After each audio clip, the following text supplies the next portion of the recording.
Então vimos, pessoal, que para mostrar então por definição que uma função ela é diferenciável, a gente precisa mostrar que ela é derivável, né? Então que ela tem as derivadas parciais com relação a x e com relação a y no ponto, e que aquele limitão lá é satisfeito, tá?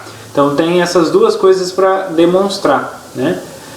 E a gente viu que trabalhar com aquele limitão às vezes não é muito fácil, né? Requer muito trabalho, né?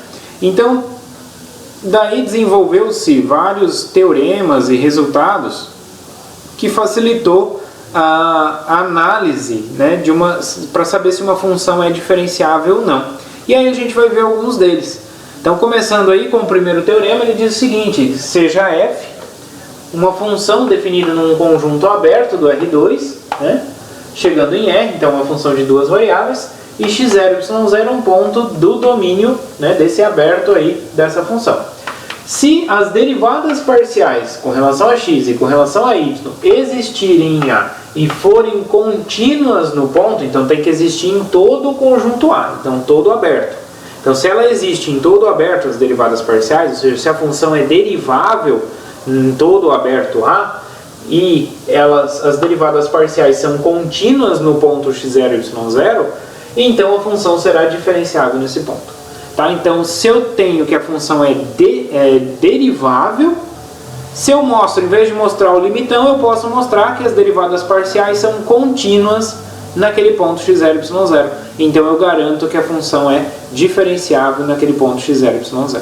Então vocês podem voltar nos exemplos anteriores aí e tentar, em vez de calcular o limitão, tentem mostrar, ou o contrário, né, provar que a função não é, né, que as derivadas parciais não são contínuas. Mas aqui eu preciso, se elas forem contínuas, então é diferenciável, né? Então, se as derivadas parciais não forem contínuas, aí já não tenho nada garantido, né? Então, tentem mostrar nos casos onde as funções são diferenciáveis, tentem mostrar usando agora, em vez de usar o limitão, tentem usar as derivadas parciais, mostrar que as derivadas parciais são contínuas no ponto que a gente está investigando se a função é diferenciável, tá? Bom, daí a gente pode definir o seguinte, né? Dizemos que uma função é de classe C1, tá? Uma função, dizer que uma função ela é de classe C1, significa dizer, né, nesse aberto lá, significa dizer que ela é derivável, né? Tem derivadas parciais, e as derivadas parciais são contínuas em A, tá? Então isso significa dizer que a função é de classe C1, se ela tem derivada parcial e as derivadas parciais são contínuas. Se eu falasse A de classe C2, significa que elas têm derivada até a ordem 2. Opa, peraí, a gente vai ver ainda as derivadas de ordem superior. Mas só para dar uma ideia aqui de passos que vem pela frente aí. Então, de ordem C2, significa que as derivadas até a ordem 2 é contínua. C3, derivada até a ordem 3 é contínua. E assim por diante, tá? E até C infinito, ou seja, tem todas as derivadas de todas as ordens e todas são contínuas, tá? Então, algumas classes que existem aí para vocês, mas por enquanto a gente só sabe da C1. Então C1 é a função que tem derivadas parciais em todo o aberto, e essas derivadas parciais são contínuas. Então com isso, pessoal, a gente pode então substituir aqui, em vez de exigir que as derivadas parciais existam e são contínuas no ponto, eu troco pela função ser de classe C1, que é a mesma coisa, tá?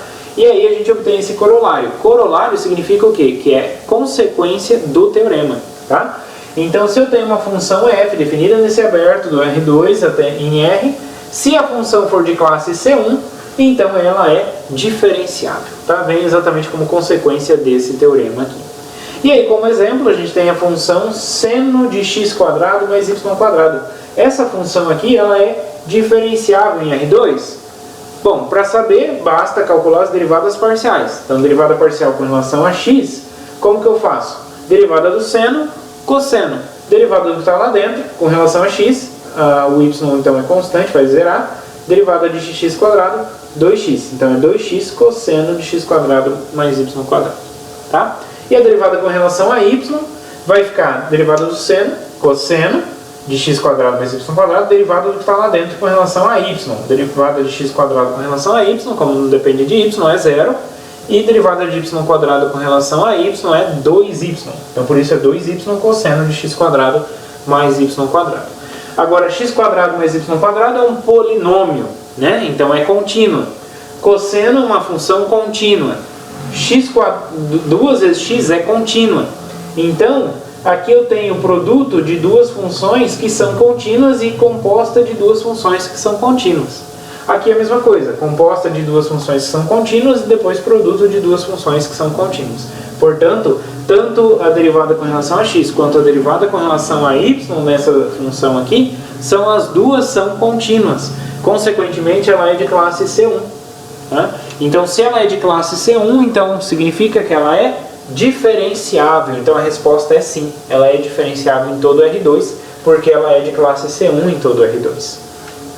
Ok, pessoal? Então, tentem treinar aí nos exemplos que eu fiz com o limitão. Em vez de calcular o limitão, calcule as derivadas parciais e tentem mostrar que as derivadas parciais são contínuas naquele ponto que eu estou tentando enxergar se ela é diferenciável ou não.